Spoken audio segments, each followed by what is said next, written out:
Welcome on PM classes. जैसा कि आप सबको पता है, हम लेक्चर पे लेक्चर लिए जा रहे हैं। तो आज हमें अब बहुत दिनों बाद, थोड़े दिनों बाद, मतलब लगभग मौका मिला है। एक्सरसाइज हम 5 को हम आज से स्टार्ट करने वाले हैं। उसका नाम है प्रश्नावली 5 का समांतर श्रेणी, जिसके बारे में हम समझेंगे। ख़ास तौर से ये क्लास हिंदी मीडियम वाले स्टूडेंटों के लिए हैं, उनके लिए कंटेंट बहुत कम है यूट्यूब वगैरह पर, इसलिए। तो देखिए, यहाँ पर आगे बढ़ते हुए हम समांतर श्रेणी को समझते हैं। पहले तो समांतर श्रेणी होती क्या है, समांतर श्रेणी है क्या। समांतर श्रेणी में उसका नाम छिपा हुआ है। देखिए, समांतर श्रेणी मतलब सम प्लस अंतर। ओके, संधि विच्छेद है एक तरह से, मतलब ऐसे समझाना सही है नहीं, पर लेकिन समझ सकते इस तरीके से भी हम कि सम अंतर मतलब सम, इसको लिख सकते, ये होता है सम का मतलब समान अंतर। ऐसी श्रेणी जब लिखे, कोई श्रेणी मतलब सीरीज जमाए हम, तो उसमें समान अंतर पर जो उसके पद हैं, टर्म होते हैं, मतलब संख्याएं होती हैं, वो रिपीट हो, बार बार अंतराल में रिपीट होती रहे समान अंतर पर, वो होती है समांतर श्रेणी। तो देखिए, उसके बारे में समझते हैं। आगे देखिए, समांतर श्रेणी जैसे देखिए, फॉर एग्जांपल हम समांतर श्रेणी के बारे में समझते हैं। सबसे पहले अब देखिए, उदाहरण के तौर पर 3 है, 5, 7, ऐसे कोई श्रेणी है। ये लगभग 19 लास्ट टर्म मान लेते हैं हम, ठीक है। अब ये एक श्रेणी है, तो देखिए इसमें 3 में जब 2 ऐड कर रहे हैं हम, +2 कर रहे हैं, उसके बाद 5 में +2 ऐड कर रहे हैं, जैसे जैसे 2 जोड़ते जा रहे हैं तो एक सीरीज बनती जा रही है। तो इसके आगे बाद देखिए, 3 के बाद 5 आया 2 जोड़ने पर, 5 में 2 जोड़ने पर 7 आया, 7 में 2 जोड़ेंगे तो 9 आएगा। ऐसे ही जोड़ते जोड़ते हम लास्ट टर्म तक पहुँच गए।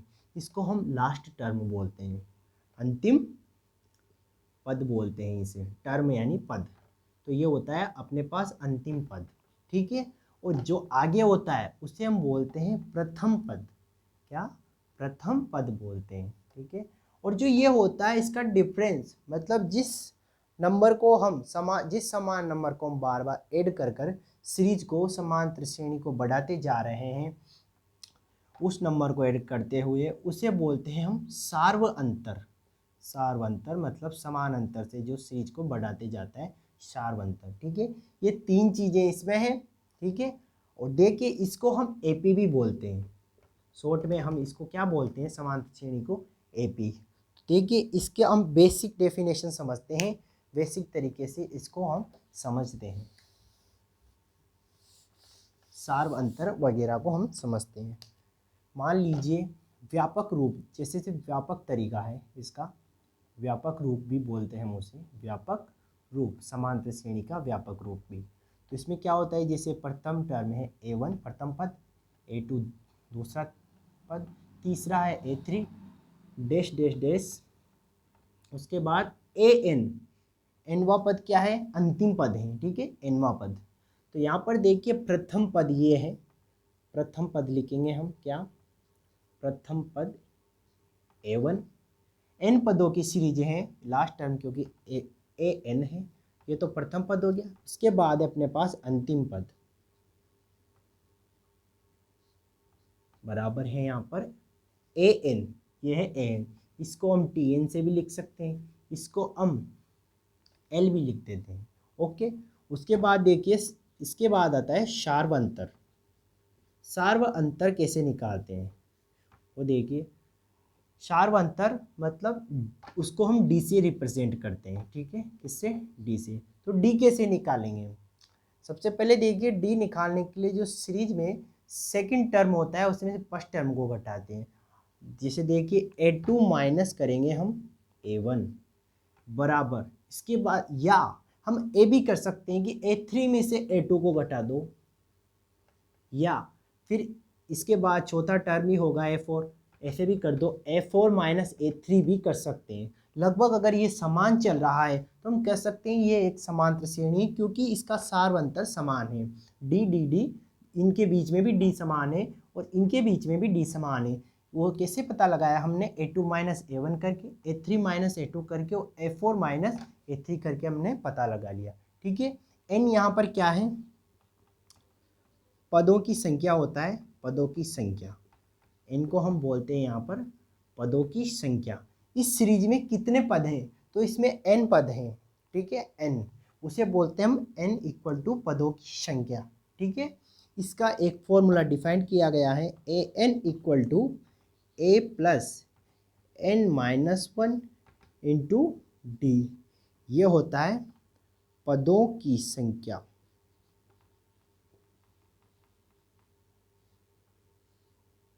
पदों की संख्या कैसे ज्ञात करते हैं उसके लिए फॉर्मूला बनाया गया है, ठीक है।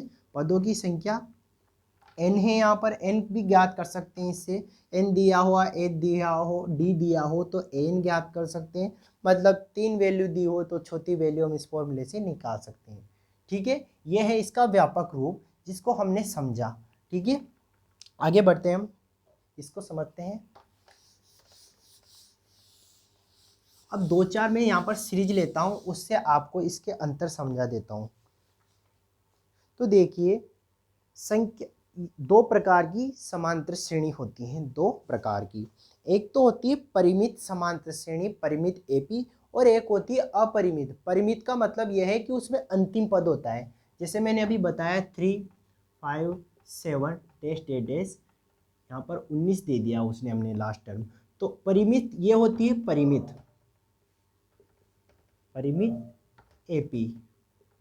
इसमें क्या है कि लास्ट टर्म दिया हुआ है, जिस श्रेणी में अंतिम पद दिया हो, अंतिम पद दिया हुआ होगा उसको हम परिमित एपी बोलेंगे कि ये परिमित है। और जिसमें ऐसे देकर ही छोड़ दिया, डेस करके छोड़ दिया, लास्ट टर्म नहीं दिया, उसे क्या बोलते हैं हम, अपरिमित। उसे क्या बोलेंगे, अपरिमित एपी बोलेंगे, ठीक है। तो देखिए, हम 2-4 सीरीज देखते हैं, उससे हम इसको समझते हैं, ओके। जैसे देखिए, एग्जांपल्स देखते हैं हम सीरीज को समझने के। पहला एग्जांपल देखते हैं, 100, 70, 40 डेज। ये ऐसे तो है, हम ये बोल ही सकते हैं कि क्या है, अपरिमित श्रेणी। क्यों है अपरिमित श्रेणी, क्योंकि अंतिम पद गिवन नहीं है इसमें, ठीक है। और इसमें हमें ये दिखाना है, ये दिखाइए कि मतलब इसका ये एक समांतर श्रेणी है या नहीं। कैसे पता लगाएंगे, वो समांतर श्रेणी है या नहीं उसका पता लगाने के लिए हम क्या करते हैं, डी पता करते हैं। अगर प्रथम 2 टर्मों के बीच में डी और अगले 2 टर्मों के बीच में डी, लगभग 1-2 पदों के बीच में डी सेम है, तो हम कह सकते हैं समांतर श्रेणी है। तो इसको हम A1 मान लेते हैं, इसको A2 मान लेते हैं, A3 मान लेते हैं। तो देखिए, D इक्वल टू होता है A2 माइनस A1 सबसे पहले। तो यहाँ पर A2 कितना है, 70 माइनस 100, माइनस 100 में से 70 को घटाएंगे तो माइनस 30 बचेगा। तो D ये आया अपने पास। एक बार और चेक कर लेते हैं, A3, D equal to A3 minus A2 से, A3 माइनस A2 कितना होगा यहाँ पर, 40 माइनस 70, तो यहाँ पर कितना बचेगा, माइनस 30, D इक्वल टू। तो हम कह सकते हैं कि इन दोनों टर्मों के बीच में भी D, इन दोनों के टर्मों में बीच में भी D कितना है, माइनस 30 और माइनस 30। तो हम कह सकते हैं कि ये एक एपी है।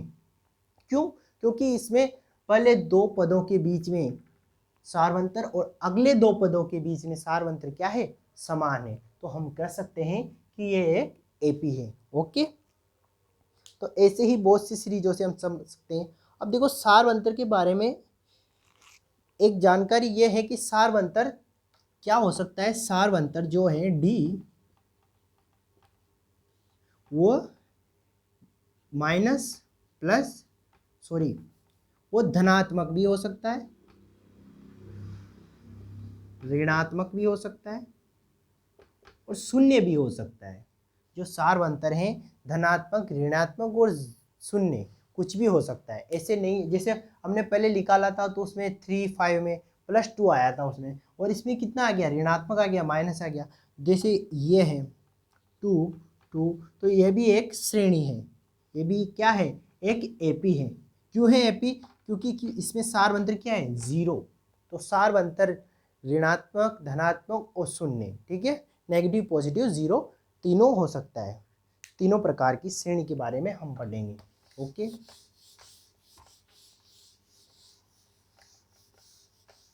चलो आगे बढ़ते हैं। अब हमने जो फॉर्मूला पढ़ा है उसके बेस पर हम आगे थोड़ी और समझ लेते हैं इसको, उसके बाद हम आगे उस पर क्वेश्चंस करेंगे। अब देखिए व्यापक रूप ये होता है एपी का, हम यहाँ पर पढ़ेंगे थोड़ा बहुत एपी के व्यापक रूप के बारे में अच्छी जानकारी लेंगे। एपी का व्यापक रूप, एपी का व्यापक रूप क्या होता है? देखो एपी का व्यापक रूप इसे बोलते हैं कि जैसे पहला पद ए है तो अगला ए प्लस डी है। मैंने क्या बोला कि सार्वंतर को जोड़ते जाओ तो श्रेणी प्राप्त होती जा रही है।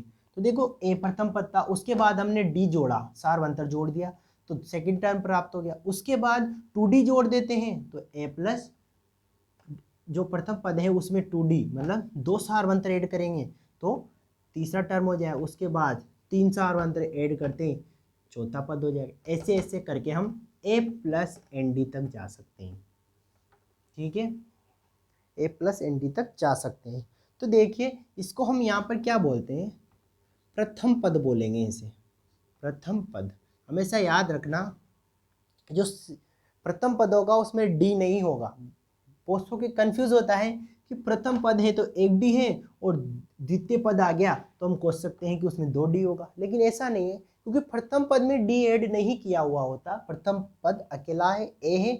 सेकंड टर्म में उसको चीज को हम a2 लिखते हैं, a2 बराबर होता है a प्लस डी और a1 बराबर a ही होता है। ठीक है, a3 बराबर हो जाएगा अपने पास a प्लस 2d और डेस ए एन बराबर क्या लिखेंगे हम, ए एन बराबर क्या होता है a plus N minus 1d। वही फॉर्मूला आ गया जो हमने थोड़ी देर पहले अभी बताया था, पदों की संख्या वाला फॉर्मूला। जब ए एन वाला पद निकालेंगे ना हम तो a प्लस एन माइनस 1। अब आप सोच रहे हैं ये क्या है, तो ये याद रखना ये कौन सा वाला पद है, ये है ए एन प्लस 1 वाला पद। ठीक है, ये था एपी का व्यापक रूप।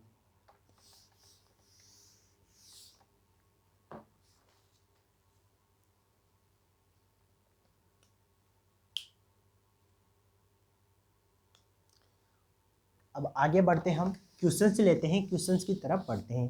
ये बेसिक नॉलेज थी, बेसिक चीज़ें थी जो हमने इसी एक्सरसाइज के बारे में, प्रश्नावली के बारे में समझ ली है। और उसके बाद हम आगे बढ़ते हैं। देखिए क्या है, सबसे पहले एग्जाम्पल नंबर 1 लेते हैं इसका, एग्जाम्पल नंबर 1। ठीक है, एग्जाम्पल नंबर 1 में दिया हुआ है कि एपी 3 डिवाइडेड बाई 2,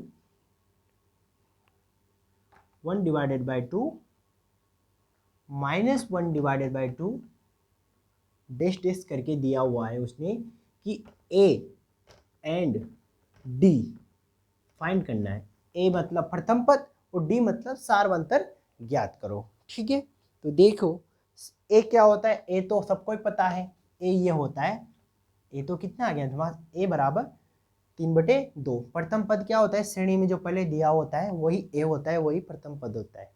ठीक है, उसके बाद हमें ज्ञात करना है क्या, सार्वंतर। कुछ भी नहीं है, सार्वंतर डी बराबर a2 माइनस a1। a2 कितना है यहाँ पर ये, और ये कितना है a1, तो a2 कितना है 1/2 माइनस a3 है 3/2। ठीक है, तो d कितना आ गया यहाँ पर, एलसीएम लेंगे 2 एलसीएम आएगा। ठीक है, ऊपर कितना है 1 minus 3 equal to -2 divided by 2। 2 से 2 कैंसिल, यहाँ पर आ गया -1, तो d बराबर कितना आ गया -1। ठीक है, d कितना आ गया अपने पास -1। ये हो गया एग्जाम्पल नंबर 1 सोल्व।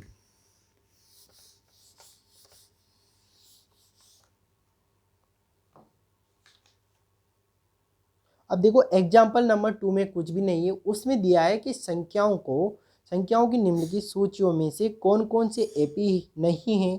यदि इनमें कोई एपी है तो उसके अगले 2 पद लिखिए। मतलब 4 क्वेश्चंस दिए हुए हैं उसमें, नीचे 4 पॉइंट हैं, 4 सूचियाँ हैं, उसमें से आपको डी निकालना है, 2 टर्मों के बीच में उससे पता लगाना है कि ये समांतर श्रेणी यानी एपी है या नहीं। अगर प्रथम 2 टर्म a1 a2 और a3 a2 में सार्वंतर समान है तो हम कह सकते हैं कि एपी है, और उसके बाद सार्वंतर को जोड़ के आपको क्या निकालना है, अगले उसके 3 पद निकालने हैं। देखिए मैं इसका पहला क्वेश्चन करा देता हूँ, उसके 3 पद लिखने हैं पता करके कि एपी है या नहीं। ठीक है, सॉरी 10, 16 और यहाँ पर है 20। अब इसमें सबसे पहले तो पता लगाना है कि एपी है या नहीं। तो कैसे पता लगाएंगे, देखिए मैंने हमेशा सार बंतर से ही पता चलेगा कि एपी है या नहीं। तो डी बराबर A2 यहाँ पर क्या है, सेकंड वाला ये है, A1 ये है। ठीक है, तो A2 कितना है 10 माइनस A1 कितना है 4। तो D इक्वल टू यहाँ पर फर्स्ट में D कितना आ रहा है 6। एक बार तो हमने इन दोनों के बीच में चेक कर लिया, अब एक बार A3 माइनस A2 भी कर लेते हैं हम। ठीक है, ये इसके बराबर ही है क्या, D बराबर A3 minus A1 sorry A2। ठीक है, तो A3 कितना है अपने पास 16 माइनस A2 है अपने पास 10, कितना आ गया 16 माइनस 10 कितना आ गया 6। तो देखो इन दोनों के बीच में भी 6 है, इन दोनों के बीच में भी 6 है, मतलब 6 ऐड करके जोड़ते हुए वो समांतर श्रेणी बढ़ाते जा रहा है। तो अगले 3 पद लिखते हैं इसके, तो कैसे लिखेंगे, देखो ये कितना है A1, ये A2, A3, ये कितना है A4। ठीक है, 4 तक तो उसने दे दिया। अब वो पूछ रहा है कि अगले 3 पद लिखिए, तो अगला क्या होगा अपने पास A5 निकालना है हमें। A5 को हम व्यापक रूप से क्या लिखेंगे A प्लस 4D, मैंने बताया था अभी, यहाँ पर जितना है उससे एक कम यहाँ पर होता है। ठीक है, तो A कितना है अपने पास 4 प्लस 4 कितना है 4 को 4 ही रहने दो, प्लस D कितना है 6, 4 प्लस 4 मल्टीप्लाई 6 यहाँ पर हो जाएगा 24, ये कितना हो गया 28। इसी प्रकार A6 निकाल लेना, A प्लस 5D फॉर्मूला लगा के, ऐसे ही हम निकालते जाएंगे।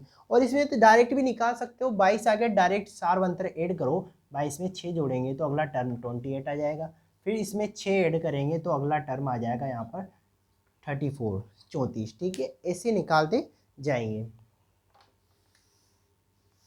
आपके एग्जाम्पल नंबर 2 के बाकी के आप कीजिए, हो जाएगी।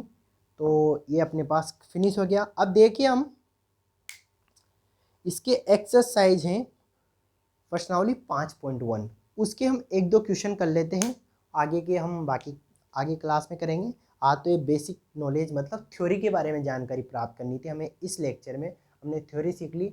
आगे की क्लास में इसके सारे क्वेश्चन करेंगे लगभग। तो देखिए आज मैं इसके प्रश्नावली 5.1 का पहला क्वेश्चन करवाता हूँ। उसमें देखिए क्या है, इसमें क्वेश्चन तो ये बोल रहा है कि निम्नलिखित स्थितियों में से किन स्थितियों में संबंध संख्याओं की सूची एपी में है और क्यों। मतलब नीचे जो उसने अब बाकी के फले में पहला क्वेश्चन दिया है उसमें बताना है ये एपी में है और क्यों है। ठीक है, तो देखिए पहले का पहला क्वेश्चन क्या बोल रहा है, वो बोल रहा है कि प्रत्येक किलोमीटर के बाद का टैक्सी का किराया, जबकि प्रथम किलोमीटर के लिए टैक्सी का किराया कितना है, प्रथम किलोमीटर ठीक है किमी के लिए किलोमीटर के लिए टैक्सी का किराया कितना है, किराया 15 रुपये। ठीक है, 15 रुपये टैक्सी का किराया, ये हो गया अपने पास। अब टैक्सी का किराया प्रथम के लिए तो 15 रुपये, उसके बाद बोल रहा है अतिरिक्त किलोमीटर के लिए किराया 8 रुपये है। तो ये बोल रहा है कि अब जब अगले स्टेशन पे चलेंगे प्रत्येक किलोमीटर के, प्रथम किलोमीटर के लिए उसने बोला कि 15 रुपये, जब अगले स्टेशन पे चलते हैं तो 8 रुपये प्रति किलोमीटर के हिसाब से किराया बढ़ता जाता है। तो बोल रहा है कि प्रत्येक किलोमीटर के बाद टैक्सी का किराया बताए, मतलब एक सीरीज बनानी है। आगे वही बात वो बोल रहा है क्वेश्चन में कि संबंध संख्याओं की सूची एपी में है, तो हम कह सकते हैं एपी में है। क्यों, ये बोल रहा है कि प्रत्येक किलोमीटर के बाद 8 रुपये बढ़ जाता है किराया, तो 15 में 8 ऐड करेंगे तो 23, फिर 23 में ऐड करेंगे तो 31, ऐसे ये एक सीरीज बनती जाएगी। तो हम कह सकते हैं कि ये एक एपी है। ठीक है, हो गया पहला क्वेश्चन सोल्व, इसके पहले का पहला, तो हमें इसको आसानी से कर सकते हैं। अब अगला देखिए, जो इसके जो बाकी के 3 क्वेश्चन हैं वो हम अगली क्लास में करेंगे, क्योंकि अभी करेंगे तो टाइम लगेगा, इसलिए हम इसके प्रत्येक इस 5.1 एक्सरसाइज के प्रत्येक क्वेश्चन का एक एक क्वेश्चन में इस लेक्चर में कराऊंगा, ताकि आप उसको बाकी के क्वेश्चन आप खुद कर सकें। ठीक है, उसके बाद अगर मिला तो उसमें अगले लेक्चर में हम इसके सारे क्वेश्चन को कंप्लीट कराएंगे। ठीक है, देखिए दूसरे में बोल रहा है कि दी हुई संख्याओं, दी हुई एपी, इसको साफ कर देते हैं कि दी हुई एपी, नीचे दी हुई है एपी दी हुई है कि प्रथम 4 पद लिखिए, जबकि प्रथम पद ए और सारवंतर डी है। दूसरे का जैसे पहले में क्या करना है हमें, उसमें दिया हुआ है कि ए बराबर 10 है एंड और डी बराबर दिया है उसने कितना, डी भी 10 दिया हुआ है। ठीक है, अब इसमें हमें उसके अगले 4 पद निकालने हैं, प्रथम 4 पद। तो पहला अपने पास 10 है। ठीक है, उसके बाद हमें अब देखो A1, ये ए प्रथम पद है तो इसको A1 ही बोलेंगे, मैंने बताया था A1 ए ही है। तो अब A2 निकालना है, दूसरा पद, क्योंकि इसके बाद 4 पद और बताने। तो कैसे निकालेंगे, ए प्लस डी, अभी व्यापक रूप बताया था, वो इसीलिए बताया था। ठीक है, तो देखिए ए कितना है अपने पास 10 प्लस डी 10, तो कितना आ गया 20, A2 आ गया। उसके बाद तीसरा पद निकालेंगे ए प्लस 2D, ए कितना है अपने पास 10 प्लस 2 मल्टीप्लाई डी कितना है अपने पास 10, ये हो गया 30। उसके बाद A4 भी निकालेंगे, ए प्लस 3D लिख के, ये ऐसे कैसे 40 आएगा क्योंकि 10 का सारवंतर चला है। तो ऐसे करके हम 4 पद आगे तक निकाल सकते हैं। इसी प्रकार हम आप आगे के भी कर सकते हो इसके दूसरे क्वेश्चन के बाकी के क्वेश्चन। इसके बाद तीसरा क्वेश्चन है जिसमें बोल रहा है वो कि निम्नलिखित में से प्रत्येक एपी के लिए प्रथम पद और सारवंतर ज्ञात कीजिए। अभी जस्ट एग्जांपल बताया था मैंने थोड़ी देर पहले, उसी के आधार पे हैं। ए तो प्रथम पद होता ही है, उसके बाद आपको कुछ भी नहीं करने। तीसरे क्वेश्चन में डी बराबर A2 minus A1, second term से फर्स्ट टर्म को घटाकर डी निकालना है, सारवंतर निकालना है बस। और चौथा क्वेश्चन है जिसमें बोला गया है कि निम्नलिखित में से कौन कौन एपी में है और कोई एपी है तो उसका सारवंतर ज्ञात करें और अगले 3 और पद लिखें। इसमें टोटल लगभग 15 क्वेश्चन है, उसमें से मैं 1-2 करवा देता हूँ, उसके बाद आप स्वयं करें। ठीक है, चौथा क्वेश्चन बोल रहा है कि नीचे दिए हुए क्वेश्चन में से कौन सा पद कौन सी श्रेणी एपी में है। तो देखिए पहला है वो आप कर सकते हैं, दूसरा देखिए दूसरा करके दिखाता हूँ मैं आपको इसका सेकंड, उसमें है 2 5 डिवाइडेड बाई 2, उसके बाद है 3, उसके बाद है 7 डिवाइडेड बाई 2।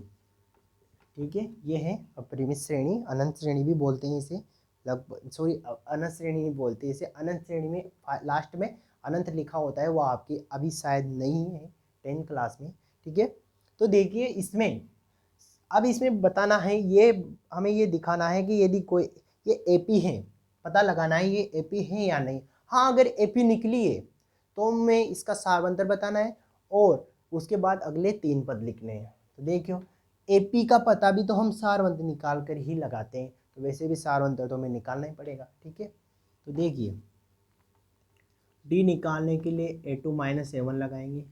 A2 कितना है 5/2 माइनस 2। ठीक है, ये आ गया। उसके बाद देखिए इसको नीचे हम 1 मान लेते हैं, 1 का भाग 2 में 2 वही 2 ही है, कोई बात नहीं है ऐसी।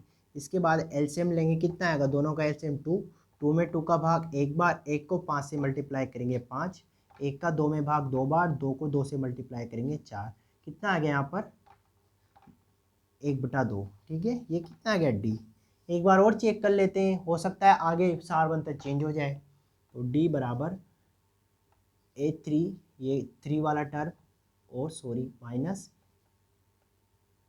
A2, A3 minus A2, A3 अपने पास 3 माइनस A2 है 5/2। ठीक है, तो यहाँ पर फिर 1 मान लेते हैं, सारवंतर 2, 1 का 2 में 2 बार 2 3, तो 6 माइनस 2 का 2 1 बार 1 इंटू 5 5, तो ये 1/2। तो सारवंतर सेम आ रहा है दोनों पदों, अगले 2 पदों के बीच में भी। तो क्या कह सकते हैं, हाँ ये एक सारवंतर